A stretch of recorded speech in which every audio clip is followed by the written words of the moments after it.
Hi, I'm Hazel, and this is my review of the World of Warcraft official cookbook. This came out last October, and it was written by Chelsea Monroe Castle, who is also the author of the A Song of Ice and Fire cookbook. I personally had about 6 weeks with it, so I thought I'd sit down and take some time to give you guys my thoughts. So the first thing I want to talk about is the categories and the sheer number of recipes in this book. So originally when they first announced the World of Warcraft cookbook coming out, I wasn't sure that I was going to buy it just because I'm a pescatarian, which is kind of like a vegetarian, but I also eat seafood, but I don't eat any like poultry or meat or anything like that. So I was concerned about getting a cookbook like this when, I mean, there's a big bird on the cover. I was sure there was going to be quite a few recipes that I wasn't going to be able to make, so I wasn't really sure about getting it. I didn't know how much I'd actually be able to use from it. And then when I actually caved and got it anyways, all of those concerns just kind of fell away because there are a total of 91 recipes in this cookbook. And I'm not counting like the spice mixes in the beginning, actual full-blown recipes, 91 of them. That's almost 100 different things that you can cook in this book. So if you have any concerns of, oh, I can't eat this thing, or I'm allergic to this, or I'm a vegetarian, pescatarian, even a vegan, I have to be gluten-free, like whatever, there is going to be something in this book that you can make. Not everything, of course, but there is going to be something that you can make between the 91 recipes. So there's 6 main categories of types of recipes in this book. And then at the beginning, there's a little section of spice mixes and basics, which we'll talk about in a little bit. There is a section on sides, breads, soups, mains, desserts, and then a surprisingly comprehensive drink section that actually has mixed drinks that you can make that are WoW themed, which is super cool. So if you're on the fence about getting it because you're not sure if there's anything that you're going to be able to make, as long as you eat food, there is probably, fingers crossed, most likely at least a couple recipes out of the pool of 91 that you're going to be able to make use of. So next, I want to talk about recipe clarity. So basically how easy the recipe was to follow and not get horribly lost in the process. So the first thing that really helps with this is that each recipe actually has a difficulty rating between apprentice, expert, and then masters. So the apprentice recipes are the beginner-friendly ones. The expert ones are a little bit trickier, but not hard per se. And then the master recipes are advanced. This is a good way to know where it's kind of a good place to start. And sort of work your way up. If you look at a recipe and it says master on it and you've never cooked before, then maybe that's not a good one for you to start on. But there's plenty of apprentice recipes and they're pretty good stuff. You're not just making baking powder biscuits and tuna melts for years.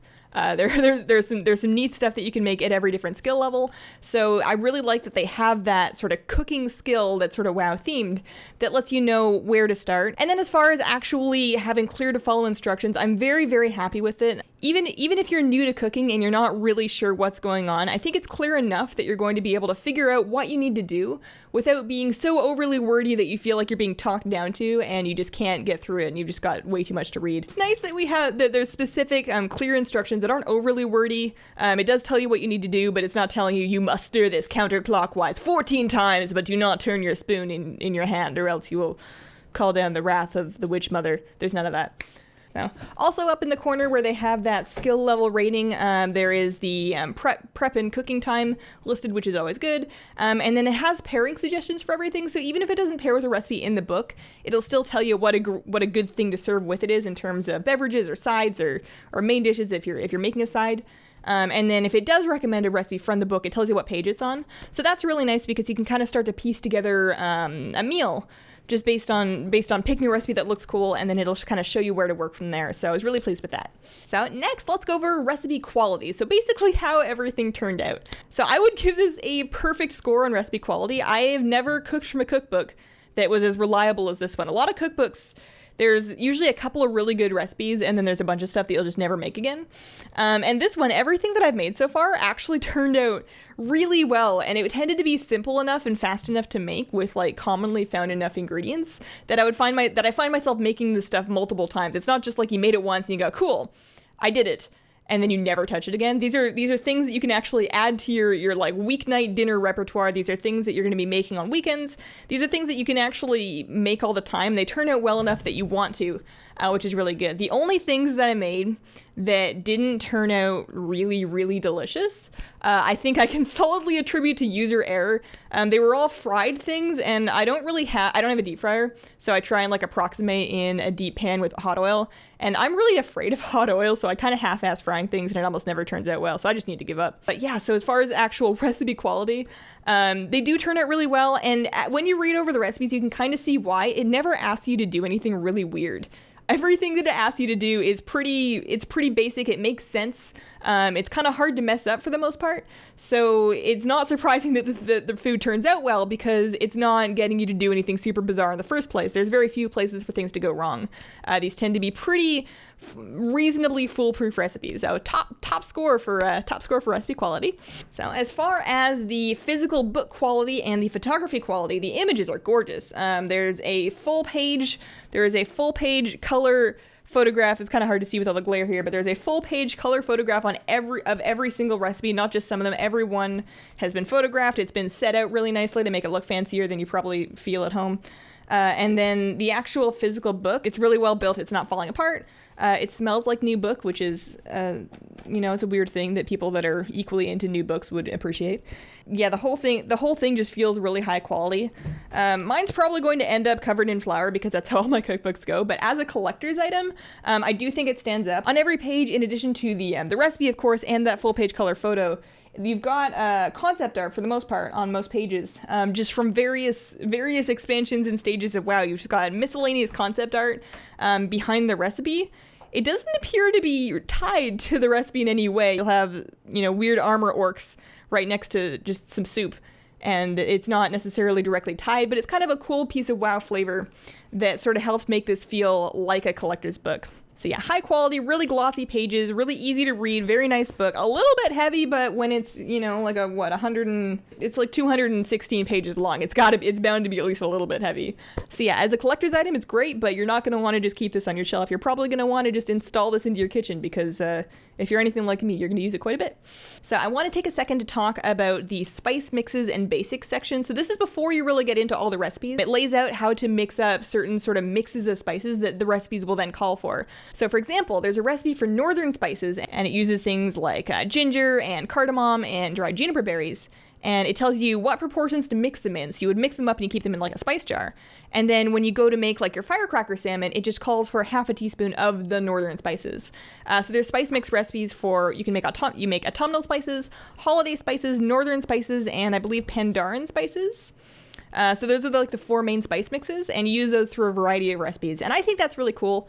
It sort of saves you the trouble of when you're making a thing, you don't have to go and measure out like a 1/4 teaspoon of 9 different things. You just have everything sort of ready mixed and ready to go. It kind of gives you that WoW roleplay feel of just having the Ancient Pandaren Spices sitting in your cabinet. That's pretty neat. And then as far as basics, it actually has a really good basic recipe for royal icing for cookies, drizzling glaze for like baked buns and stuff, and then a buttery pastry dough and flaky pie dough recipes as well. If you're sort of a newer baker or a newer cook and you're not super experienced but you're looking to learn, this is a really great book to have just in general because it's got a lot of great basic recipes for things that you want to know how to make, but maybe you just never tried it before and you want somebody to walk you through it. It's got a lot of really incredible basic recipes for those things, and then just like maybe you just want to learn how to cook a roast and you've never made a roast before and you want to do it. And it tells you how. It walks you through making the Wintervale roast. And by all intents and purposes, it's a roast and it tells you exactly what you need to do. And there's basic recipes like that for all sorts of normal food you would eat. So it's not all weird WoW food. People will talk about the honey spice lichen, which is a weird toasted honey kale thing, which I tried it. It's delicious. But there's also really great basic recipes for cherry pie and rice pudding and bread. And you've got like dinner buns, you've got chili, you've got bean soup. You've got a recipe for pumpkin pie, you've got a recipe for eggnog, you've got a recipe for all sorts of this really great basic stuff that exists in the WoW universe, but it also exists in our universe, and it's really nice just to have a simple, straightforward recipe for each one. So what actually makes this Warcraft then? If it's just recipes for things like roast and pumpkin pie, what actually makes it so WoW? So the things that really give it that WoW magic for me, I talked a little bit about the concept art in each page, so you'll get that.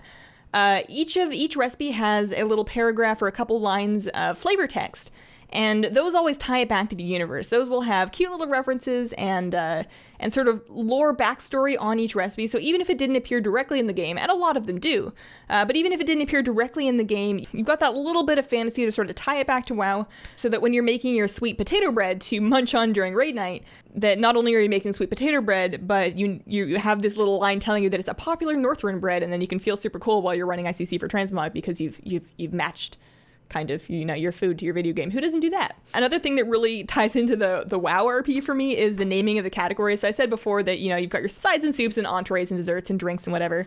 But they're not labeled necessarily just as that. You've got the way of the Nibble and the way of the Loaf, and the way of the Broth, and the way of the Entree, and the way of the Sweet, and the way of the Tankard for the drink recipes.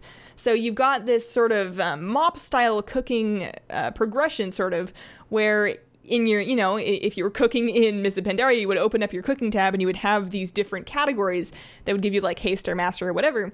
Here, you have these different categories that give you bread or soup or, booze. So I really liked that. I thought that was really creative. And then, as far as the drink recipes, I was really impressed with the selection of both non-alcoholic and alcoholic drink recipes. I've never really mixed drinks before, but now that I have a recipe for, cherry grog or cactus apple surprise, I kind of want to try them because that just sounds like fun. It'll walk you through making like a basic mint tea with honey. Like I said, we've got an eggnog recipe, so just lots of neat things that you wouldn't expect to really see in your average cookbook, but you're probably going to want to try and use. So now that I've had some time with it, I still have a lot more recipes to make, but I've had enough experience and I made things enough times to sort of pick out my top 3 recipes. So I would say my number 3 favorite recipe would be the Dalaran brownies. I made these. I didn't actually have a brownie pan, so I ended up making them in a muffin tin to have like more chewy brownie edges. And those were really good. I've always been lazy about making brownies from scratch. I've in the past just bought like brownie mixes in boxes, but it was super easy to make. They were delicious, and they didn't last very long. My number 2 favorite is the Mulgore spice bread. I made this probably at least 3 or 4 times now. I made it to bring to actually Thanksgiving. I brought a loaf of this to the Thanksgiving gathering I went to a couple weeks back, and everybody just loved it. And the Mulgore spice bread is really good because it's a really great basic yeasted bread recipe, but the spices that you use in it to make it Mulgore spice give it kind of this warm, sweet, cinnamony taste without making it a super sweet bread. It's delicious if you slice it up and you toast it with cream cheese. Oh man, it's good stuff. And then my number 1 favorite recipe from the WoW Cookbook is the firecracker salmon. I love, like I said, I'm a pescatarian, so I do eat seafood, and I love salmon, but I never really prepared fresh salmon before this. And the firecracker salmon is a really great basic recipe for basically marinated and then broiled salmon. And it's so easy. You just put some stuff in a bag, and it tells you exactly what to use, and then you marinate it overnight, and then you just broil it for 10 minutes under the broiler, and then you eat it, and it's the best salmon I've ever had. And I make it every week now because I spend $5 at the grocery store and get a couple cuts of salmon for me and my husband, and then you just throw this together, and it's so good. So yeah, firecracker salmon is my number 1 favorite recipe in this book. So how much does the WoW Cookbook cost? So the official price of the WoW Cookbook is $35, and you can order it from the Blizzard Gear Store for that price. I do think it is worth $35. I mean, you get 91 recipes for that, but it's actually available cheaper than that on Amazon, at least right now. In the future, if you're watching this video at a time that's later than the week it came out, the price may not last forever, but there's a promotional launch price, I'm assuming, on Amazon, where you get it for $25, and that's where I got this. I ordered this from Amazon. And then you can get the Kindle edition on Amazon for even cheaper than that, but I would recommend getting the physical book. There's enough heft to this, and I think collector value and just the convenience of having an actual book on your kitchen counter that I would recommend getting a physical version over the digital version. So yeah, I got it for $25 on Amazon. Currently, at this particular moment when I was making the video, it was completely sold out both on the Blizzard Gear Store and on Amazon, presumably because it's awesome. So, but you can order it from Amazon, and then when they get more stock, they'll ship it to you. And if you order it somewhat, when it has that $25 price, then that'll lock in that price. You pay it, and then it's not going to charge you any more money, even if the price goes back up between the time that you ordered it and the time they get it in stock, if that makes any sense.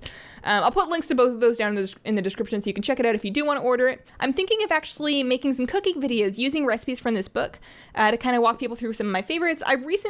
Just yesterday, I actually tried making a gingerbread cookie recipe video to sort of pioneer the whole kitchen video concept. So if that video gets enough love, then I'll definitely look into making some recipes from this book. But it was a lot of, I don't necessarily have all of the right hardware to be filming away from my computer, so I'm not completely sold on that idea, but please let me know if that's something that you're interested in seeing. Big props to Chelsea Monroe Castle for making an amazing book. I kind of want to get the Song of Ice and Fire one now just because she makes really great recipes.